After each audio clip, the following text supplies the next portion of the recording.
Hi friends, ఎలా ఉన్నారు అందరూ? Welcome back to our channel. So ఈరోజు అయితే ఒక డిఫరెంట్ చట్నీ అంటే పచ్చడి మీకు చూపిద్దారని చెప్పేసి ఈ వీడియో చేశాను. సో అదేంటంటే టమాటా, పుదీనా, కొత్తిమీర పచ్చడి. సో ఇదైతే మనం ఎందులో అయినా టిఫిన్స్లో అయినా తినేయచ్చు. ఇంకా రైస్లో అయితే వేడివేడి అన్నంలో నెయ్యి వేసుకొని మామూలుగా తిన్నా కూడా అసలు ఆ టేస్ట్ అనేది అంటే ఎలా ఉంటుందంటే మన నోటికి బాగా రుచి తెలియట్లేదు, ఏదో ఒకటి తినాలి కొంచెం స్పైసీగా అనుకున్నప్పుడు ఇలాంటివి ట్రై చేయండి. అసలు ఒకసారి ట్రై చేస్తే తెలుస్తుంది.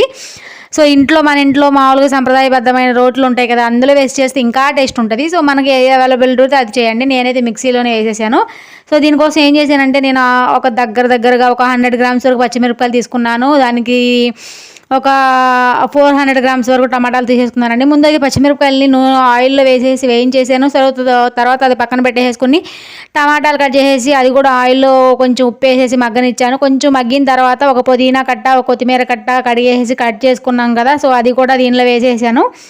ఊరికనే మగ్గిపోతాయి కదా ఆకుకూరలు అనేవి ఏవైనా కూడా. మనకి దీనిపైన కూడా కొంచెం ఉప్పు వేసాను. ఉప్పు అయితే చూసుకోండి. టమాటాలు వేసాను, మళ్ళీ ఇప్పుడు వేస్తున్నాను. టేస్ట్కి తగ్గట్టు చూసుకోండి ఫైనల్గా అయితే. సో ఇలా వేసిన తర్వాత ఇది మగ్గిపోయిన తర్వాత కొంచెం చింతపండు కూడా వేస్తానండి పైన. సో చింతపండు ఎందుకంటే అది కూడా మనం బాగా పచ్చిమిర్చి అనేవి ఘాటు ఉంటాయి కదా, సో అది కొంచెం పోవడానికి ఇంకా టేస్ట్ రావడానికి కూడా చింతపండు అనేది వేసుకుంటాము. సో నిమ్మకాయ సైజ్ అంతా, చిన్న నిమ్మకాయ సైజ్ అంతా అయితే వేసేసాను. సో మీరందరూ ఇంకా 2023 అయిపోయింది కదా, 2024లోకి వచ్చాం కదా. ఈ రోజు నుంచి ఏం స్పెషల్ చేశారో కమెంట్స్లో తెలియజేయండి ఈరోజు.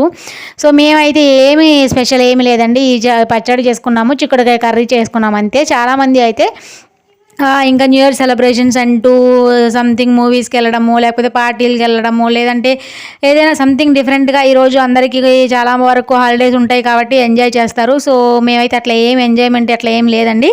సో ఫుడ్ కూడా నార్మల్ ఫుడ్డే. జనరల్గా మనమైతే మామూలుగా ఉగాదిని నూతన సంవత్సరం కింద కన్సిడర్ చేసి సో అది సెలబ్రేట్ చేసుకుంటాం కదా. సో మేము కూడా అలాగేనండి, షడ్రుచులతో చేసిన ఉగాది పచ్చడితోనే కొత్త సంవత్సరం అని ఫీల్ అవుతాము. కానీ ఏదేమైనా క్యాలెండర్ని కూడా ఫాలో అవుతున్నాం కాబట్టి ఈ ఆంగ్ల సంవత్సరం కూడా ఎంతో కొంత సెలబ్రేషన్ చేసుకుంటే తప్పేం కాదని నా ఫీలింగ్. సో ఇట్లా చూడండి, ఇంకా అది మగ్గిపోయింది కదా టమాటాలు. సో తర్వాత ఏం చేశాను, మిక్సీ బౌల్లో పచ్చిమిర్చి పచ్చిమిర్చి వేసాను సార్. తర్వాత జీలకర్ర, వెల్లుల్లి, కొంచెం ఉప్పు వేసేసి కచ్చాపచ్చగా ఆడేసుకుందాను ఫస్ట్. సో తర్వాత టమాటాలు, కొత్తిమీర, పుదీనా మగ్గిపోయి ఉన్నాయి కదా, సో ఇవి కూడా ఇందులో వేసాను. టేస్ట్ తగ్గ ఉప్పు వేసాను, మిక్సీ పట్టేసానండి. సో ఇలా వచ్చేసింది. ఇంకా నేనైతే దీన్ని వేడివేడిగా కొంచెం రైస్ వేసుకొని ఒకసారి టేస్ట్ చూశాను. సో ఎలా ఉందని చెప్పేసి నాకైతే చాలా బాగా అనిపించింది. సో ఇంకా 2024లో మీరు కోరుకున్న కోరికలు కానీ మీరు ఏమైనా సాధించాలనుకున్నారో అవన్నీ నెరవేరాలని మనస్ఫూర్తిగా కోరుకుంటున్నానండి. మీ అందరూ బాగుండాలి, అందులో నేను కూడా ఉండాలని అనుకుంటున్నాను. సో ఇదేనండి వీడియో నచ్చితే ప్లీజ్ లైక్ చేయండి, షేర్ చేయండి అండ్ సబ్స్క్రైబ్ చేసుకోండి.